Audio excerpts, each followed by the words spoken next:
പ്രിയമുള്ള പ്രേക്ഷകരെ നമസ്തേ. ഇവിടെ ചർച്ച ചെയ്യുന്ന ജ്യോതിഷത്തിൽ യോഗ വിഷയം.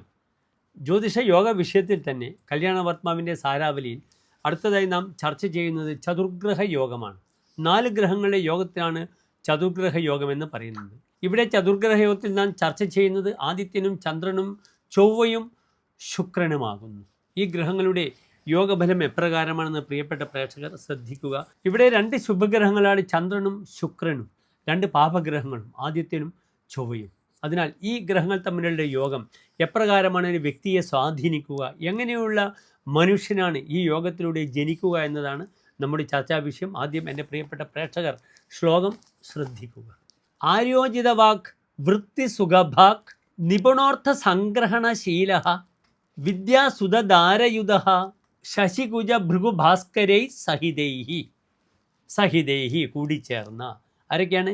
ശശി, ചന്ദ്രൻ, കുജൻ, ചൊവ്വ, ഭൃഗു, ശുക്രൻ, ഭാസ്കര, സൂര്യൻ. ഈ 4 ഗ്രഹങ്ങൾ ഒന്നിച്ചു ചേർന്നാൽ സഹിതൈഹി, ഒരു രാശിയിൽ വന്നാൽ ആ മനുഷ്യൻ ആരായി ഭവിക്കുന്നു? ആ മനുഷ്യൻ ആര്യോജിത വാഗ്വൃത്തി ഭവതി സഹ മനുഷ്യ. ആര്യാണാം ഉചിതം വാഗ്വൃത്തി യസ്യ സഹ ആര്യോജിത വാഗ്വൃത്തി. ശ്രേഷ്ഠന്മാർക്ക് ഉചിതമായ വാക്കിനെ പറയുന്നവനായി ഭവിക്കുന്നു. അതിനാൽ ശ്രേഷ്ഠർക്ക് വേണ്ട നല്ല നല്ല വാക്കുകളെ കൽപ്പിക്കുന്നു, ജൽപ്പിക്കുന്നു, സമർത്ഥിക്കുന്നതിനായി തീരുന്നു. പലപ്പോഴും പല സ്ഥലത്തും ഇങ്ങനെയുള്ള വ്യക്തികൾക്കാണ് എന്ത് ചെയ്യുക?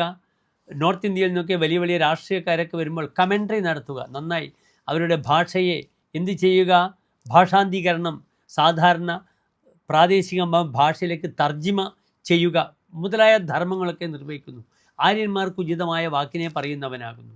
അപ്രകാരം തന്നെ പലപ്പോഴും രാഷ്ട്രീയ കക്ഷികളുടെ വക്താവായി ടി വിയിലും റേഡിയോയിലും വന്ന് അഭിമുഖത്തിൽ സംസാരിക്കുന്നതും ഇപ്രകാരമുള്ള വ്യക്തികളായിരിക്കും. അതിനാൽ ഇവർക്ക് രാഷ്ട്രീയത്തിൽ വളരെയധികം ശോഭ കാണപ്പെടുന്നുണ്ട്. ഈ ചതുർഗ്രഹ യോഗമുള്ള വ്യക്തി എന്നറിയുക. പിന്നീട് ഈ വ്യക്തി ആരായിത്തീരുന്നു? സുഖഭാഗ് ഭവതി. സുഖം ഭജതി ഇതി സുഖഭാഗ്. അയാൾ നല്ല സുഖത്തെ ആസ്വദിക്കുന്നവനായി ഭവിക്കുന്നു. അദ്ദേഹം നല്ല ഭൗതിക സുഖങ്ങളൊക്കെ തന്നെ നേടുന്നു. ഇവിടെ ശുക്രനും ചൊവ്വയും തമ്മിലുള്ള വലിയൊരു യോഗമാണ്. വില്ലനാണ് കഥാപാത്രം. അവിടെ ചന്ദ്രനും സൂര്യനും കൂടി വരുമ്പോഴും ഇദ്ദേഹം എല്ലാ ഭൗതിക സുഖങ്ങളെയും ഭജിക്കുന്ന വ്യക്തിയാകുന്നു എന്നർത്ഥം. നിപുണ, അദ്ദേഹം വളരെ നൈപുണ്യം പ്രകടിപ്പിക്കുന്നവനാകുന്നു. അർത്ഥസംഗ്രഹണശീല, എപ്രകാരം ധനം സമ്പാദിക്കുവാൻ കഴിയും ആ വിഷയത്തിൽ അദ്ദേഹത്തിനെ മറ്റാരും ഉപദേശിക്കേണ്ട. അതിൽ ഗവേഷണം നടത്തുന്ന വ്യക്തിയാണ്.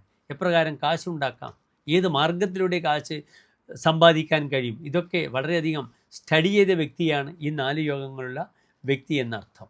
വിദ്യാസുധാരയുധ, ഇദ്ദേഹത്തിന് നല്ല വിദ്യ ലഭിക്കുന്നു, നല്ല ഭാര്യ, നല്ല മക്കളും ലഭിക്കുന്നു. അതിനാൽ സദ്വിദ്യയോടുകൂടി ഇദ്ദേഹം കാര്യങ്ങൾ നേടുന്നു. പുത്രകളത്രാദികളോടുകൂടി അദ്ദേഹത്തിൻ്റെ ജീവിതം നന്നായി നയിക്കുകയും ചെയ്യുന്നു. ഇപ്രകാരം നല്ലൊരു യോഗമാണ് ഇവിടെ ഈ ചതുർഗ്രഹ യോഗത്തിൻ്റെ ഫലം പറഞ്ഞിരിക്കുന്നത്. നിങ്ങൾ ശ്രദ്ധിക്കുക.